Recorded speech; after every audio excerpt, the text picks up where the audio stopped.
masa mengenang kesengsaraan Tuhan Yesus, hari ini saya ingin mengajak kita memikirkan sebuah tema perjalanan kemenangan Tuhan Yesus. 3 hari yang lalu, hari Selasa 16 Maret 2021, ketika saya sedang mengetik di laptop saya, tiba-tiba terdengar suara dentuman yang keras sekali. Saya kaget dan berhenti sebentar, saya berpikir, wah, apakah ini ada gempa besar, gempa yang dahsyat? Saya tunggu sebentar, ternyata tidak ada goncangan, tidak ada gerakan, berarti bukan gempa bumi. Lalu suara apa suara yang sangat keras itu? Ibarat ada sebuah benda yang sangat besar yang dijatuhkan dari langit, menghantam bumi, sangat dekat, dan suaranya keras sekali.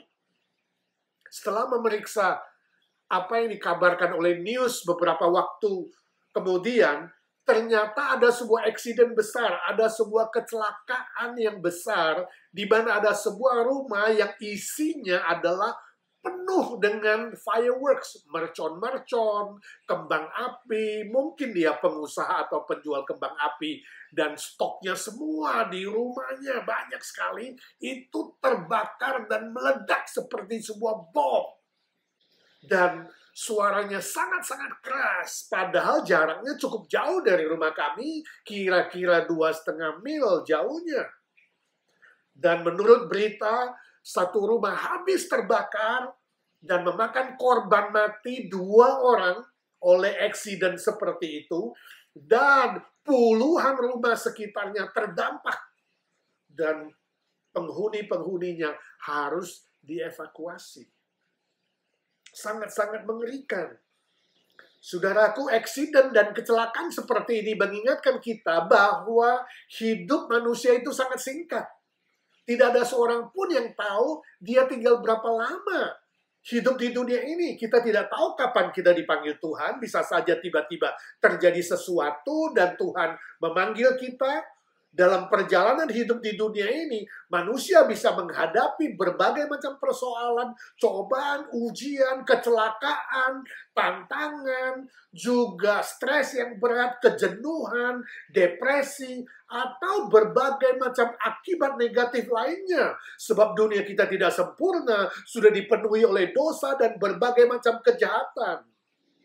Permisi tanya saudaraku, bagaimana saudara menghadapi berbagai macam situasi dan kondisi yang tidak menyenangkan itu?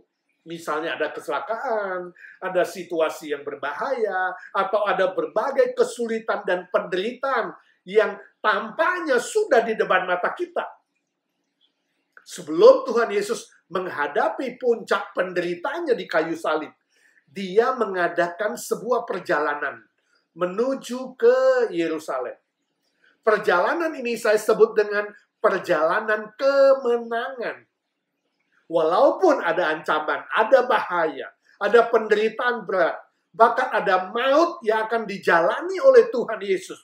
Dia tidak frustrasi, dia tidak stres berat, dia tidak pesimis, dia tidak depresi, dia tidak putus asa, tapi Tuhan Yesus melakukan sebuah perjalanan iman yang menunjukkan kemenangannya sebelum dia menghadapi penderitaan yang berat, sengsara yang berat, bahkan kematian untuk umat manusia. Bagi para musuhnya dan orang-orang yang menolaknya, yang tidak mau percaya, menganggap Tuhan Yesus itu adalah sebuah kekalahan. Sebab segera dia akan diadili dan dihukum mati. Tapi bagi Tuhan Yesus, itu adalah sebuah kemenangan yang akan dialaminya setelah penderitaannya nanti. Mari kita baca firman Tuhan dalam Injil Lukas, pasal 19, ayat 35-40. Demikian firman Tuhan. Injil Lukas 19, ayat 35-40. Mereka membawa keledai itu kepada Yesus, lalu mengalasinya dengan pakaian mereka, dan menolong Yesus naik ke atasnya. Dan sementara Yesus mengendarai keledai itu, mereka menghamparkan pakaiannya di jalan. Ketika dia dekat Yerusalem, di tempat jalan menurun dari Bukit Zaitun, mulailah semua murid yang mengiringi dia bergembira dan memuji Allah dengan suara nyaring oleh karena segala mujizat yang telah mereka lihat. Kata mereka, diberkatilah dia yang datang sebagai raja dalam nama Tuhan. Damai sejahtera di sorga dan kemuliaan di tempat yang maha tinggi. Beberapa orang Farisi yang turut dengan orang banyak itu berkata kepada Yesus, "Guru, tegurlah murid-muridmu itu." Jawabnya, "Aku berkata kepadamu, jika mereka ini diam, maka batu ini akan berteriak." Saudaraku, dalam bacaan Alkitab kita di atas, kita akan belajar beberapa kebenaran tentang perjalanan kemenangan Tuhan Yesus. Sebelum dia menghadapi penderitaannya dan kematiannya di atas kayu salib. Yang pertama, Yesus mengumumkan kemenangannya, ayat 37 sampai 38. Ketika Tuhan Yesus mulai memasuki kota Yerusalem, para murid dan orang-orang banyak yang sudah menyaksikan dan mengalami mujizat Tuhan. Mereka secara spontan menyambut Tuhan Yesus dengan menaruh pakaian mereka di jalanan, lalu dengan daun-daunan palma, mereka bersorak-sorai memuji Tuhan dan mengeluh-elukan Tuhan Yesus sebagai Raja. Inilah pernyataan atau proklamasi pengumuman kemenangan Tuhan Yesus atas semua musuhnya, atas semua bahaya, semua ancaman, penderitaan, dan maut yang akan dijalaninya. Kemenangan Tuhan Yesus mengalahkan kuasa dosa, kuasa maut, dan kuasa iblis. Saudaraku, orang banyak memuji Tuhan dengan berteriak, "Diberkatilah kiranya dia yang datang sebagai Raja dalam nama Tuhan. Damai sejahtera di sorga dan kemuliaan di tempat yang maha tinggi." Di kitab Injil lainnya mencatat orang-orang banyak berteriak, "Hosana, Hosana." Diberkatilah dia yang datang sebagai Raja yang membawa damai. Hosana artinya, Tuhan kasihanilah kami, berilah kami keselamatan. Itu sebuah seruan kepada Tuhan Yesus Raja Damai untuk memberikan keselamatan yang sejati. Istilah raja di sini menunjuk kepada raja yang membawa damai sejahtera. Damai yang sejati yaitu pengampunan dosa dan keselamatan. Jadi bukan raja duniawi yang bersifat jasmani, bersifat materi, dan bersifat sementara. Bukan. Tapi raja sorgawi, raja segala raja yang spiritual sifatnya, yang kekal selama-lamanya.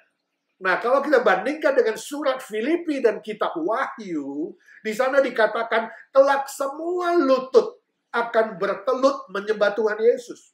Dan semua lidah akan mengaku bahwa Yesus Kristus adalah Tuhan segala Tuhan dan Raja segala Raja. Dia yang akan menerima kemuliaan sampai selama-lamanya. Saudaraku, sebagai orang Kristen yang sejati, hari ini kita harus tetap kuat, tabah, dan beriman menghadapi semua persoalan yang terjadi dalam hidup ini. Sebab Tuhan Yesus yang telah menang juga menjanjikan kemenangan bagi kita dalam menghadapi persoalan apa saja. Roma 8:37 mengatakan, kita yang di dalam Yesus Kristus adalah lebih daripada orang-orang yang menang. Tidak ada satu persoalan pun, tidak ada satu penderitaan pun, bahkan maut sekalipun tidak bisa memisahkan kita dari Tuhan Yesus yang telah menebus kita dan memiliki kita. Amin. Jika kita tetap setia, bersandar, dan berharap kepada Tuhan, dan taat kepada firman-Nya, maka Tuhan akan bekerja sesuai dengan kuasanya sebagai Raja. Dia akan mengontrol segala sesuatu. Dan hasilnya pasti akan mendatangkan kebaikan bagi kita dan mendatangkan kemuliaan bagi namanya. Izinkan saya tanya, menurut saudara, apakah 1000 kilogram beras itu berat? Saya yakin kita katakan berat. Kita gak sanggup memikulnya, jangankan 1000 kilo. 500 kilo aja gak kuat, mungkin 200 kilo aja gak kuat, cukup berat. Tapi bila dibandingkan dengan sebuah kapal barang yang bisa mengangkat puluhan ton barang. Apakah 1000 kilogram beras itu berat atau ringan? Pasti menjadi ringan sekali, bukan? Demikian pula dengan Tuhan Yesus. Dia ibarat kapal barang yang sangat besar itu. Dan beban kita ibarat beras yang beratnya hanya 500 atau 1000 kilogram. Semua penderitaan kita sanggup ditanggung oleh Tuhan Yesus dengan sangat mudah. Sebab dia tak terbatas. Dia sudah menang dan kita pun akan mengalami kemenangan yang sama. Sebab itu firman Tuhan katakan, penderitaan kita yang sementara di dunia ini tidak ada artinya jika dibandingkan dengan kemuliaan yang akan kita terima kelak ketika Tuhan Yesus datang kedua kali. Izinkan saya tanya lagi, mana yang akan saudara pilih? Menjadi seperti seorang pengemis satu hari, lalu seumur hidup saudara akan jadi raja yang tinggal dalam kerajaan yang megah dan mewah? Atau saudara memilih jadi raja satu hari, tapi seumur hidup saudara akan menjadi pengemis? Saya yakin saudara akan pilih yang pertama, menjadi satu hari pengemis, tapi seumur hidup menjadi raja, menikmati segala kemegahan dan kemewahan. Atau contoh lain, mana yang saudara pilih? Menjadi orang miskin satu hari, tapi seumur hidup menjadi milioner yang hidup dengan berlimpah-limpah, atau sebaliknya, jadi milioner satu hari, tapi seumur hidup bangkrut dan jadi orang miskin. Saya yakin saudara akan pilih yang pertama, bukan? Miskin sehari, susah sehari, bangkrut sehari, tapi seumur hidup menjadi milioner yang berlimpah-limpah. Saudara, ini hanyalah sebuah gambaran, analogi saja, bahwa di dunia ini kita akan menghadapi berbagai cobaan, persoalan, penderitaan yang sementara. Ibarat satu hari saja, susah.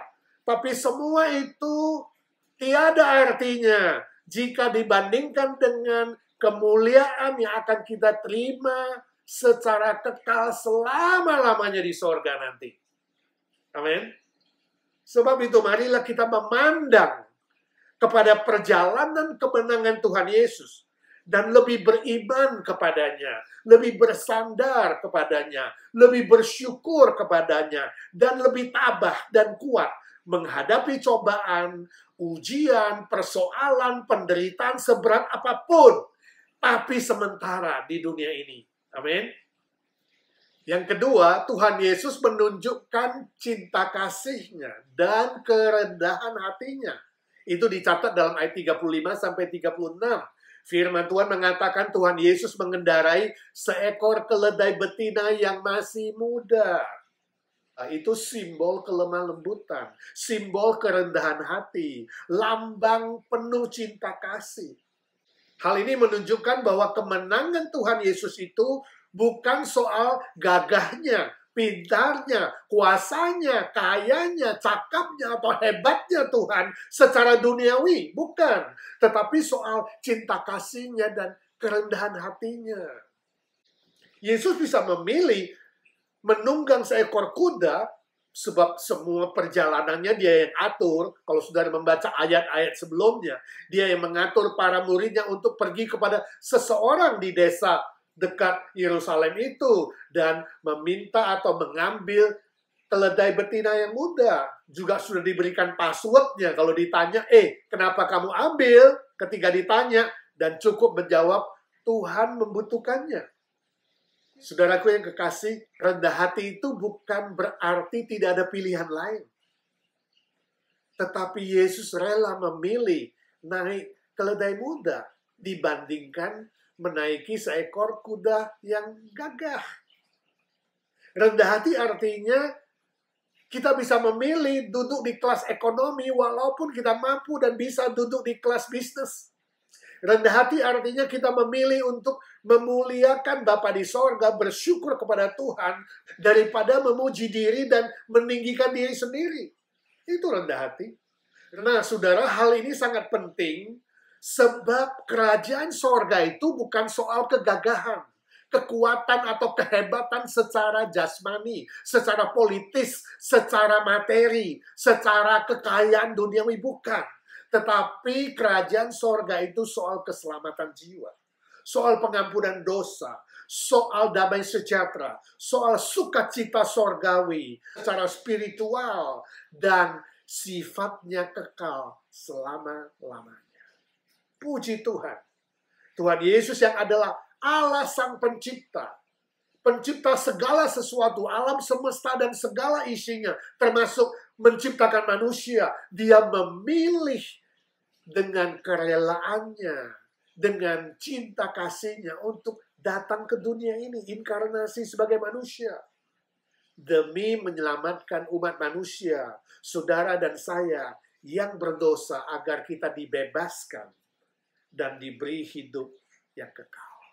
Saudara pernah dengar cerita Mahatma Gandhi? Dia adalah mantan Perdana Menteri di India yang hidup di abad yang lalu. Dia pernah bersaksi bahwa setiap hari dia suka membaca kitab Injil, khususnya khotbah Tuhan Yesus di Injil Matius pasal 5 sampai pasal 7. Dia bersaksi bahwa hidupnya Tuhan Yesus, ajaran Tuhan Yesus sangat mempengaruhi hidupnya. Gandhi katakan, bila semua orang Kristen di dunia ini bisa meneladani Yesus dalam hidupnya, dalam ajarannya, maka dunia ini, semua orang yang belum percaya akan segera menjadi percaya dan menjadi Kristen. Tapi dia katakan, sayang sekali, sebagian besar orang Kristen di dunia ini tidak mencerminkan kehidupan Tuhan Yesus. Tidak meneladani Kristus. Khususnya ketika dia sekolah di Inggris sebelum jadi Perdana Menteri, masih muda, dia sering diperlakukan dengan tidak baik oleh dosen yang diskriminatif, oleh teman-temannya yang mengaku adalah orang Kristen. Orang-orang Kristen dan dosennya menjadi batu sandungan bagi dia dan bagi orang lain. Sayang sekali. Itu sebabnya dia katakan salah satu faktor kenapa dia tidak mau menjadi orang Kristen. Tetapi sangat respect, sangat hormat, dan meneladani ajaran Tuhan Yesus. Saya berharap di akhir hidupnya, di detik-detik terakhir, dia sungguh mengakui Tuhan Yesus sebagai juru selamat. Dan kelak nanti kita bisa bertemu dengan Gandhi di sorga. Suatu kali ada cerita ketika Gandhi sudah menjadi Perdana Menteri di India, dia naik kereta api. Dan dia memilih duduk di kelas 3, kelas yang paling rendah bersama dengan rakyat jelata. Padahal dia berhak dan dia bisa duduk di kelas VIP. Bahkan lebih dari VIP, dia tidak memilih itu. Ketika wartawan bertanya kepada dia, kenapa Pak Gandhi memilih duduk di kelas 3, bukan duduk di VIP? Dengan ramah dan rasa humor dia menjawab, saya memilih duduk di kelas 3 sebab tidak ada kelas 4. Tidak ada yang lebih rendah. Jadi dia rela memilih yang paling rendah daripada duduk di yang paling tinggi. Dia meneladani Tuhan Yesus. Sense of humor-nya, rasa humornya sangat tinggi, bukan? Dia belajar kerendahan hati Tuhan Yesus. Ada lagi cerita lain, suatu hari dia naik kereta api lagi, dan sandalnya terjatuh sebelah. Lalu yang satunya dia copot, ya karena waktu itu kereta api mulai berjalan, dia buka satu lagi dan dia lemparkan keluar. Ketika ditanya, kenapa kamu buang satu lagi sandalmu? Dengan rasa humor dan ramah, dia menjawab, supaya orang yang mendapatkan sandal itu bisa memakainya. Itu lebih berguna daripada memiliki hanya sebelah saja. Luar biasa. Dia juga meneladani Tuhan Yesus yang memiliki cinta kasih, yang memikirkan orang lain, yang mengasihi orang lain, dia mengasihi rakyatnya. Itu sebabnya Gandhi sangat direspek oleh seluruh rakyat di India. Saudara, ini adalah contoh orang yang rendah hati dan memiliki hati yang mengasihi. Walaupun Gandhi bukan Kristen, dia beragama Hindu, tapi dia meneladani kerendahan hati dan cinta kasih dari Tuhan Yesus. Saudaraku, hari ini sebagai orang Kristen yang sejati, sudah seharusnya lah kita meneladani Tuhan Yesus, Guru yang agung, Tuhan kita, Juru Selamat kita, yang sungguh-sungguh rendah hati, lemah lembut dan penuh kasih.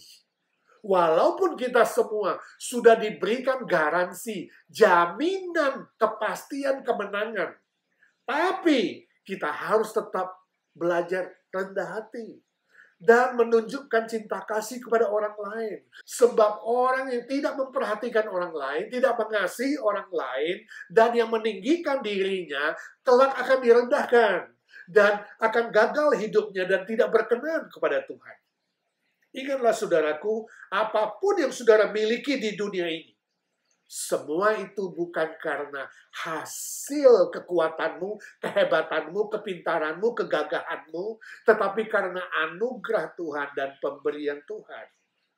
Karena cinta kasih Tuhan kepada saudara. Sebab itu, mari kita sama-sama belajar terus bersyukur, terus belajar berterima kasih.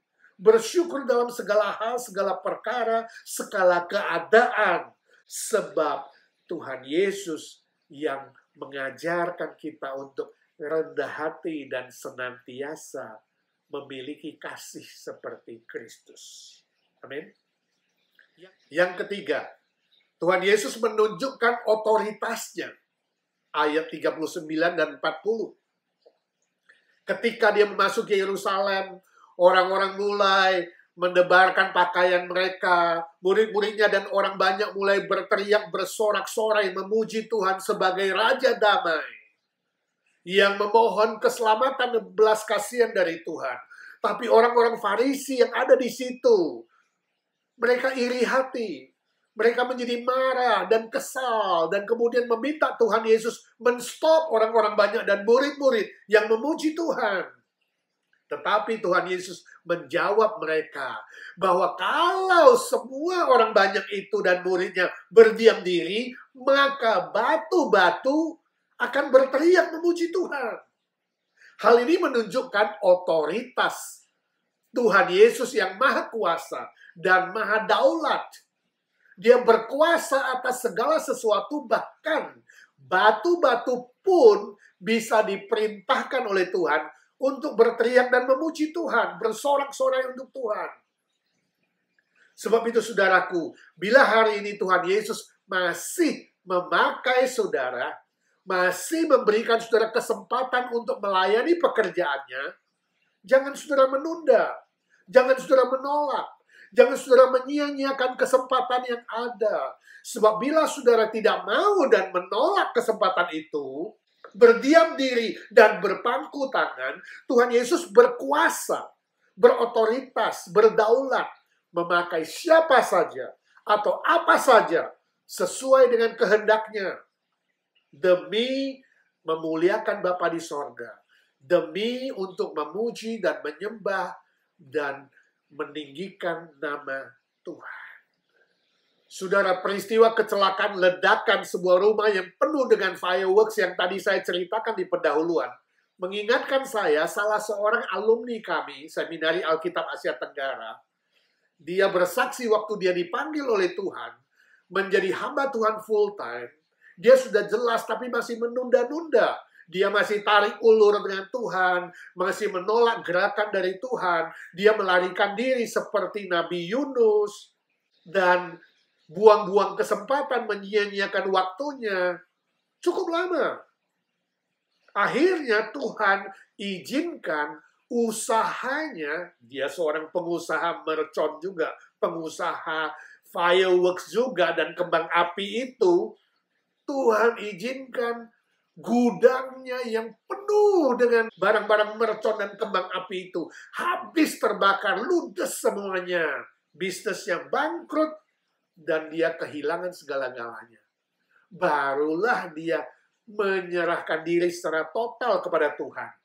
Singkat cerita, akhirnya dia masuk sekolah Alkitab, belajar secara full time, digembleng, dilatih oleh Tuhan di sana, akhirnya menjadi seorang hamba Tuhan secara full time. Saudara, ini adalah sebuah contoh Orang yang terus membuang-buang kesempatan, menyia-nyiakan waktu yang Tuhan berikan, tarik ulur dengan Tuhan, dan menolak melayani Tuhan. Akhirnya didisiplin atau dihajar oleh Tuhan. Barulah dia kapok dan menyerahkan dirinya. Saya tidak tahu bagaimana dengan hidup saudara. Apakah saudara juga sedang melarikan diri dari Tuhan? Atau membuang-buang waktu dan kesempatan yang Tuhan berikan untuk bersorak-sorai memujinya, melayaninya, dan memenangkan jiwa bagi Tuhan? Jangan tunggu sampai didisiplin atau dihajar oleh Tuhan. Barulah saudara mau rela melayaninya dan mengikut Tuhan dengan setia. Ingat, jangan buang-buang kesempatan. Jangan menunda-nunda, jangan tarik ulur waktu, jangan jual mahal.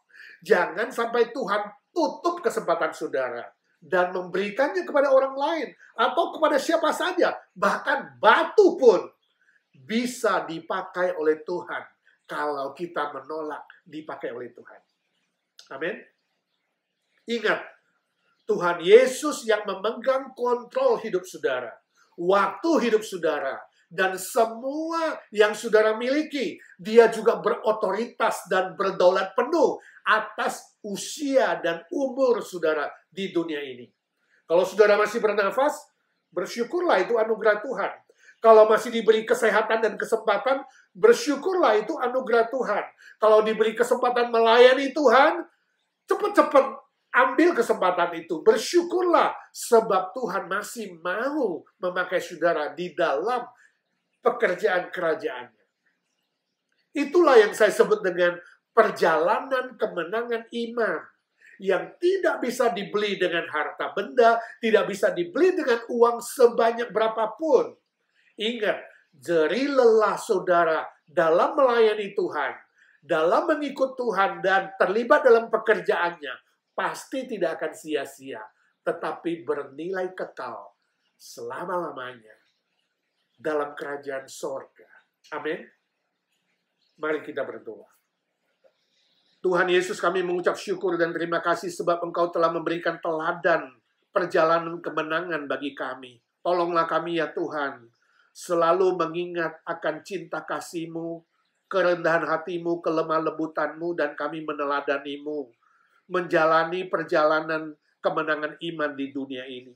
Walaupun menghadapi berbagai macam persoalan, tantangan, kesulitan, dan penderitaan, kami tahu ya Tuhan, semua itu tidak ada artinya dibandingkan dengan kemuliaan, kemenangan yang sudah Kau janjikan dan garansi kepada kami. Tolonglah kami semakin beriman, semakin mengucap syukur, semakin rendah hati, semakin setia mengikut-Mu dan melayani-Mu Tuhan. Sampai nafas hidup kami yang penghabisan. Terima kasih Tuhan, biarlah masa kesengsaraan-Mu ini mengingatkan kami senantiasa fokus dan mengenang akan pribadi-Mu, karya-Mu, dan seluruh ajaran firman-Mu, ya Tuhan. Tolong kami bukan hanya menjadi pendengar-pendengar firman Tuhan, tapi kami menjadi pelaku-pelaku firman Tuhan. Saat ini ya Tuhan, kami mau berdoa syafaat untuk saudara-saudara kami yang lemah tubuh dan yang sakit. Secara khusus kami ingin berdoa untuk papanya Linda Gunawan di Indonesia ya Tuhan. Kami bersyukur untuk operasi yang sudah selesai dan kini dalam pemulihannya. Kami minta dalam nama Tuhan Yesus, tumpangkan tangan-Mu dan sembuhkan dia Tuhan, supaya dia sehat kembali dan boleh menjadi kesaksian bagi banyak orang nama Tuhan dimuliakan dan seluruh keluarga lebih beriman dan lebih setia mengikut Tuhan. Ya Tuhan, kami juga berdoa untuk adik Misan dari Lilia yang bernama Titi. Dia mendadak ketahuan ada benjolan di bagian otaknya dan di bagian luar otaknya. Kami minta Tuhan, Engkau sendiri yang menjamah dia, menumpangkan tangan-Mu. Sekarang ditangani oleh dokter di rumah sakit di Malang. Ya Tuhan, Engkau sendiri yang memberkati dokter, pengobatan, dan semua proses kesembuhan di sana ya Tuhan. Kami minta, pulihkanlah dia Tuhan, berilah dia mujizat-Mu, agar melalui kesembuhannya nanti ya Tuhan, nama-Mu diceritakan dan ditinggikan. Terima kasih Tuhan, kami terus berdoa untuk Tante Oni yang masih direhab. Rencana minggu ini akan keluar dari Panti Rehab Tuhan Kau memberkati dan menolong pemulihannya. Kami bersyukur dia banyak kemajuan. Dan ya Tuhan, kemuliaan bagi nama-Mu. Kami terus berdoa untuk Arthur Palar ya Tuhan. Tuhan menolong dia, mengasihani dia Tuhan, menjamah dia di bagian otaknya Tuhan. Sembuhkan semua luka-luka batin dan pikirannya, pulihkan secara sempurna. Kami minta dalam nama Tuhan Yesus, berilah mujizat-Mu ya Tuhan, agar dia sembuh total dan kelak boleh dipakai Tuhan dalam pekerjaan-Mu ya Tuhan. Kami berdoa untuk saudara-saudara kami yang dalam pemulihan ya Tuhan, untuk Tony Harahap dan Pak Agung yang banyak kemajuan, kami bersyukur. Kami berdoa untuk Budi Sayogyo yang masih harus minum obat kimo Tuhan, Engkau sendiri yang memberkati proses kesembuhan dari kansernya. Kami minta dalam nama Tuhan Yesus, jamahlah dia Tuhan, kuatkan imannya. Juga kami berdoa untuk Cirita, untuk Bu Nina yang punggungnya sakit, Tuhan jamah, Tuhan pulihkan secara sempurna. Khususnya Bu Nina dengan kekuatan dari Tuhan boleh setia terus melayani menjadi berkat untuk banyak orang. Kami berdoa untuk Irma ya Tuhan, memberkati imun sistemnya, darahnya. Tuhan sembuhkan dia dengan kuasa mujizat-Mu ya Tuhan. Ya Tuhan, kami berdoa untuk para senior kami. Tuhan memberkati Om Pol Wardana supaya dia tetap sehat dan kuat dan semangat penuh sukacita boleh melayani para senior, om dan tante yang ada di Evergreen khususnya ya Tuhan. Kami berdoa untuk Tante Lena Wardana ya Tuhan, kakinya lemah, ada gejala Alzheimer dan sulit menelan makanan. Tuhan kasihani dia. Tuhan jamah dia dengan kuasa-Mu agar setiap hari dia diberi kekuatan boleh menikmati anugerah dan berkat Tuhan. Kami berdoa untuk semua senior kami, khususnya yang mengambil suntikan vaksin COVID-19, Tuhan Engkau memberkati satu persatu. Berilah kesehatan, kekuatan semua senior kami di dalam kesendirian mereka. Tuhan tahu satu persatu. Kami serahkan mereka di dalam tangan Tuhan. Tuhan kuatkan mereka, beri sukacita. Tuhan memberkati anak, mantu, cucu yang punya cicit. Tuhan juga memberkati seluruh keluarga. Boleh hidup takut akan Tuhan, hormat orang tua, dan boleh memelihara orang tua dan berbakti sesuai dengan ajaran firman Tuhan. Ya Tuhan, kami berdoa untuk teman-teman kami yang setiap hari harus bekerja keluar rumah, baik yang jadi nurse di rumah sakit, di konvalesen, di klinik, yang kerja di laboratorium, yang kerja di transportasi, bidang makanan, di pabrik, di home care, dan berbagai macam pekerjaan esensial lainnya Tuhan, di mana mereka harus keluar rumah tiap hari. Tuhan lindungi, Tuhan jaga keluar masuk mereka, berikan sukacita, berikan kesehatan, jauhkan dari sakit penyakit dan mara bahaya. Tuhan menolong supaya hidup mereka tetap kuat, sukacita dan sejahtera di dalam Tuhan bersama dengan keluarga mereka bagi yang sudah berkeluarga. Ya Tuhan, kami menyerahkan majelis kami, aktivis, dan seluruh jemaat Tuhan agar tetap sehat dan kuat dan kompak, penuh sukacita dalam mengikut Tuhan dan melayani pekerjaan Tuhan. Khususnya kawan-kawan kami yang mulai rekaman setiap hari Sabtu untuk ibadah online, Tuhan menyertai dan Tuhan memberkati mereka satu demi satu. Kami berdoa ya Tuhan untuk rencana IGNC akan reopen pada hari Paskah 4 April yang akan datang. Tuhan memberkati para majelis, boleh merencanakan dengan baik, memberkati para aktivis, siapkan mereka untuk melayani dengan sebaik-baiknya. Ya Tuhan, kami mendoakan untuk semua proses persiapan ini. Kalau Tuhan izinkan, kami rindu merayakan kebangkitan Tuhan Yesus di hari Paskah dengan memulai ibadah secara bersama-sama di gereja Tuhan. Terima kasih Tuhan. Saat ini kami berdoa untuk Amerika. Tuhan menolong masa pemulihan dari pandemi COVID-19 dan vaksinasi nasional yang segera dicanangkan. Tuhan memberkati Amerika, berikan kebangunan rohani, kebangunan moral, dan juga ya Tuhan, kaum liberal sungguh-sungguh boleh diberi kesempatan, boleh kembali kepada jalan Tuhan, bertobat, dan memegang kebenaran firman Tuhan. Kami berdoa untuk Indonesia ya Tuhan, juga untuk proses pemulihan COVID dengan vaksinasi nasional. Tuhan memberkati Pak Jokowi dengan seluruh kabinet, seluruh aparatur negara, dari pusat sampai daerah. Berikan rasa takut akan Tuhan, berikan mereka tanggung jawab yang tinggi, melaksanakan tugas mereka sebaik-baiknya untuk kesejahteraan rakyat di Indonesia.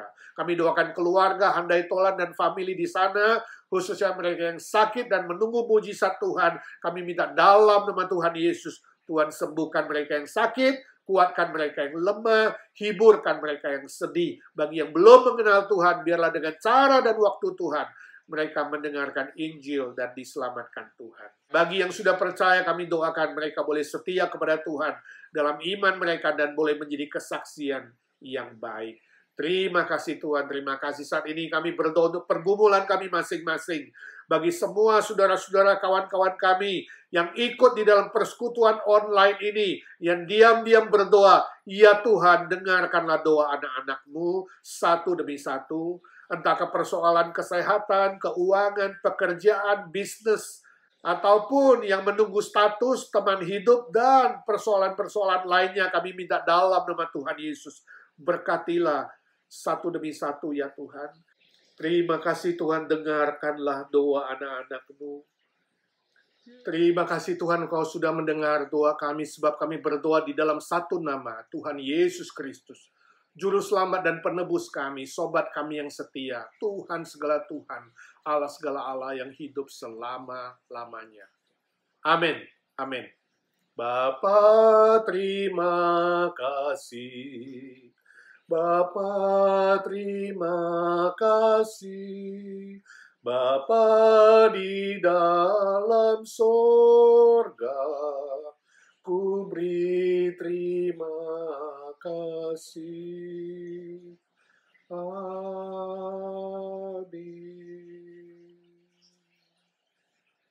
Amin. Amin. Saudara, untuk persekutuan rumah tangga PRT setiap Jumat malam dan ibadah hari Minggu kita masih online. Seperti yang tadi saya doakan, kita ada rencana reopen gereja untuk ibadah hari Minggu jam 11 pada hari Paskah, 4 April. Tolong doakan supaya semua persiapan ini bisa berjalan dengan baik. Dan kalau Tuhan izinkan, kita akan rayakan kebangkitan Tuhan Yesus bersama-sama beribadah di rumah Tuhan. Selamat malam, Tuhan Yesus memberkati saudara.